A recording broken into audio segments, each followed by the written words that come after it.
Thank you. Had a really good week of practice so far.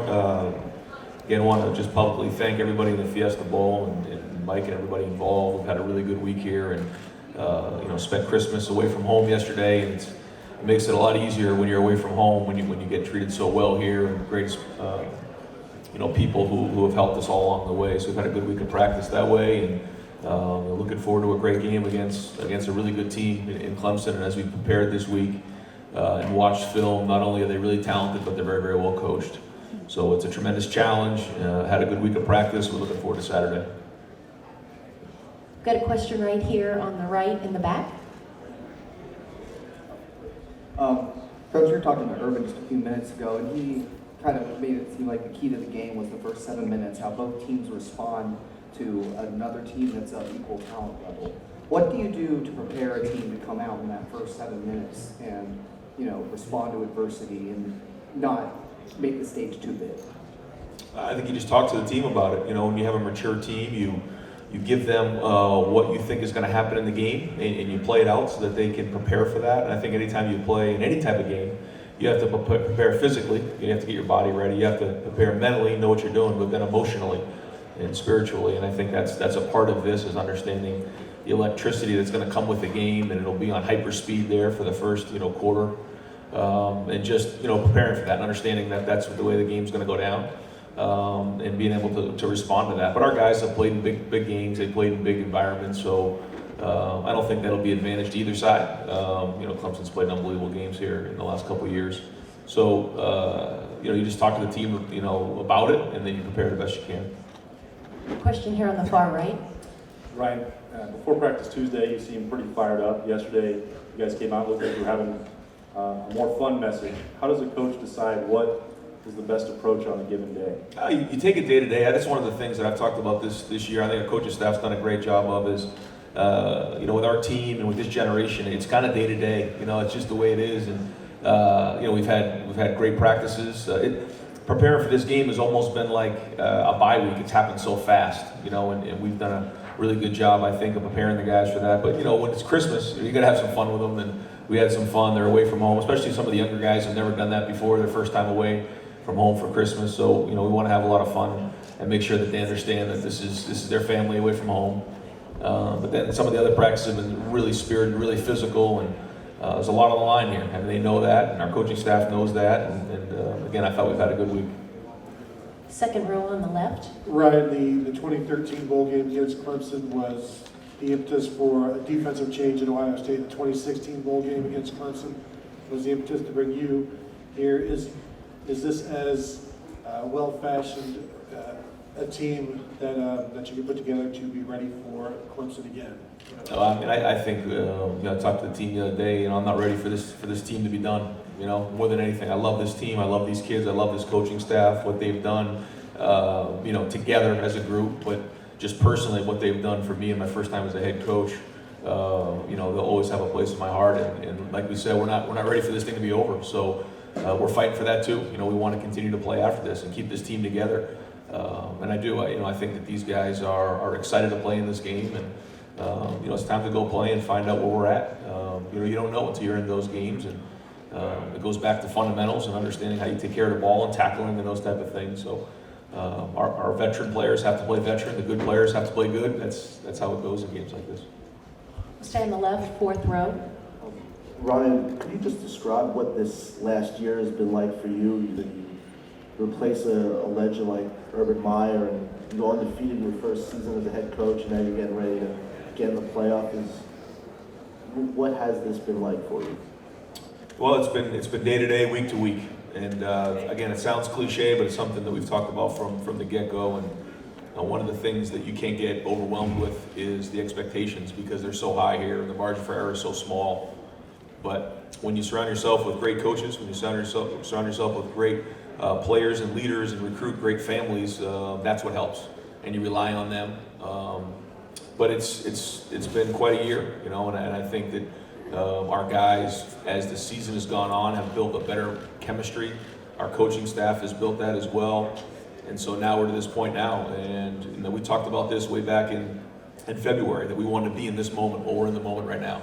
And now it's all about preparing the best we can, spending every moment we can, being ready for this spot, and to go play as great as we can. And then the thing is, when we get to that thing, we have to be bold. You know, we have to come out of the gates and be aggressive, and that's the way we played all year, and we have to continue to do that in big games. Next question.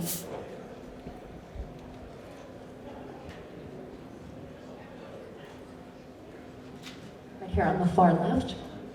Brian Dennis, CBS Sports Digital. Following up on that, there were coaches that coached for 30 years just to try to get to this spot.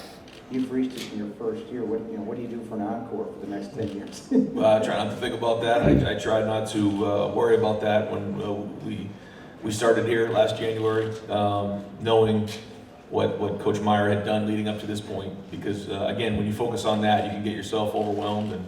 But yeah, it's been a great season. Couldn't have hoped for anything better up to this point.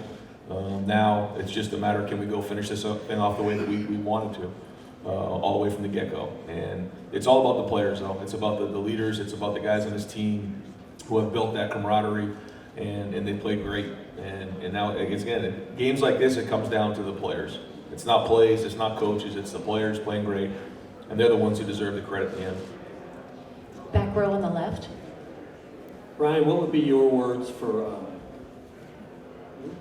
what would be your words for the collection of talent that's going to be on that field Saturday, counting both sides? Pretty impressive. I mean, when you look at the guys on both sides of the ball on both teams, you got a lot of NFL players there who are going to be playing for a long time.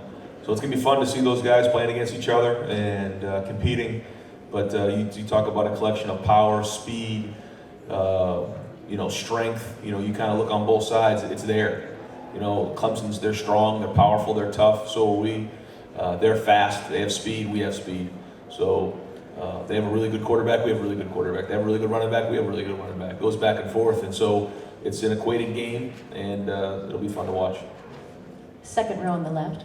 Yeah, Coach Clay Hall, ABC 6, Fox 28 in Columbus. There was a moment in practice the other day, you were kind of messing around with the big guys, and they kind of picked you up on their shoulders. It looked like a scene maybe out of Rudy. Can you talk about the affinity for each other there and I don't know what that means, that you're tight with them? Well, we have moments like that a lot in practice that, people don't see. That just happened to be a time, I think, where the media was there. We were just having fun on Christmas. We've been doing it for years. You got Mick on the microphone. We had him go through the gate, and just something to have fun with him on Christmas, and then the offensive line decided they wanted to come tackle me, and so it's just stuff like that happens all the time. And I think that's what makes this team great, is that we have a huge game ahead of us, but they also know that it's about enjoying being here, enjoying each other. It's this family atmosphere, and I talk to them all the time, is don't take it for granted and don't just let it go by. Appreciate each other, appreciate being on this team, because it's going to be gone one day. And, you're in it right now. So enjoy it, but also understand what's at stake. Fourth row on the left. Ryan, you said you try not to think about replacing someone like Urban. It can be overwhelming. How are you able to do that, though? You do the best you can to rely on who you are as a person and be yourself. But then also, you're not in this thing alone. When you're part of a coaching staff, you're the head coach. It's your job, but you're not in it alone. You have the coaching staff. We got Coach Mick. We have all of our operations people. There's so many people that are involved with this thing. Is that we're in this. It's us. It's not just you isolated. And that's kind of my style. Is that I like to have everybody involved with it. I like to empower the coordinators, empower the Mick, empower Mark Pantoni in recruiting, and you hire those guys to do a job and win it together. And then when it comes down to the players, it's their team. I talk to them all the time. The best teams I've been around, the leaders run the team. The offensive line runs the offense. The guys on defense, the leaders over there run the defense. And then when you do that, you're all in it together. So when you look to the right, you look to the left, you know that you're in this thing with a group of guys you trust. Then that's what gets you up in the morning. And you want to make sure you're doing a good job for them. And that's what special teams are made of. First row on the left. Greg Moore, Arizona Republic, USA Today Network. Good to see you, Coach. I'm curious, what have the seniors or people around the program said about the last experience, this bowl game, these two programs, and how has that influenced your preparations going into this game? It hasn't, other than the fact that we know what happened, but I wasn't here, and most of the team wasn't here either. There's a good portion of them that weren't here. And I think that we were aware of what happened, but at the same time, this is a very, very different team. They're a different team. We're in a different spot, different coaching staff, different players altogether. So it's certainly a reference point, but it's not something we've talked a lot about. Any other questions? Back to the fourth row on the left. Ryan, what has Jordan Fuller meant to this team? Obviously, been here for a long time and great student as well. What has his impact been for this team? Jordan's been unbelievable. You know, he's a Campbell Trophy finalist, and what he's done off the field, what he's done on the field. And as that free safety, he's kind of been the quarterback back there. He gets us into the right stuff. He's a mature. It's like having a coach out there. I mean, he's as close to a coach player as I've been around. Just handles business the right way, does everything the right way, and he's had a great year on the field. Played at a high level. So, you know, when it comes to on the field production, off the field, the way he handles himself, the way he's in the meeting room, getting guys aligned, he's been a huge part of our success on defense this year. Back row on the right. Yeah, Coach. Steve Hellwagon with Bucknuts 24/7 Sports. Each of your last two games, you guys have been a little slow out of the gate. I think the opponent has gone down and scored on the first possession, Michigan and Wisconsin. How important will it be for you guys to get off to a fast start? Because with the way that they play offense, it can be 14 or 21 to nothing pretty quick. Yeah, sure. I mean, you always want to start fast, and you know, I thought both times, you know, the last couple games, they've had a good, you know, plan coming out of the gates, and I thought our defense did an excellent job of adjusting as the game went on. And when you look at the last two games, the second half, our defense played lights out. But certainly, we want to always start fast. I think that's important. We had great games. We started fast this year, and that'll be important. But at the same time, it's 4 quarters, and in a game like this, you have to be willing to play 4 quarters. You know, you're not just going to blow a team out in the first quarter, first half in a game like this. It's going to go 4 quarters. You get it into the fourth quarter, and then you go from there. But a fast start certainly helps. Far left here. Stuart Mandel from The Athletic. Ryan, Ohio State, whether, you know, from Jim Tressel to Urban Meyer, now to you, you guys never seem to have a dip. You're always in national title contention, and that's not necessarily true for other big brand name programs out there who have had periods of mediocrity recently. What is it about Ohio State school program that allows you guys to maintain consistency from one coach to the next? Well, I think in the most recent case, it was you know, the stability of Gene Smith and his foresight to promote from within. You know, he never flinched in this thing, and you know, I'm forever in debt to he and Sheila for what they've done for us. But I think that was a huge decision that was made, and you know, the hiring of Coach Meyer was huge. And you know, he's a great coach, and so is Coach Tressel. And you know, I think they've hired great people there. But Buckeye Nation and the support that you get when you're at Ohio State and the way that they adopt you is unlike any place I've ever been or seen. And you know, although I'm not from Ohio, I quickly was indoctrinated to what it means to be a Buckeye and what you know, what the rivalry game means and how important these games are to the people of Ohio. And when you grab onto that and you realize how important that is, and you feel that, you know, week in and week out, it's really cool. And I think that has a lot to do with it, is the support you have from Buckeye Nation, not only in Ohio but throughout the country. No matter where you go, you feel that support. And I think that Block O is, you know, stood the test of time, and I think that's a big part of it. We'll take 2 more questions here. We have one in the second row on the left. Ryan, J.K. was talking the other day about Ohio State is the most disrespected team in the nation, going back to being not picked to win the Big Ten and maybe dropping into polls. How much are you guys using that? How much have you used that in this bowl prep? Well, I mean, you know, we know going in, it doesn't really matter what people think of us. What matters is what we put on the field. And it's the same thing now. You know, we're not getting into that too much. And if you want respect, go beat the defending national champs who have won 28 straight games. So we got an opportunity. So whatever people think, they think. And then at the end of the game, what matters is what they think on Saturday night. So we have an opportunity to go win the game. And you know, you want respect, then you got to go beat these guys. And you know, what better team to do it against than defending national champs, who are very, very good, and they've been good for a long time now. Last question here on the far right. Hey Ryan, Dave Holmes, WBNS. You've won 13 in a row this year, 3 last year as a head coach in the interim basis.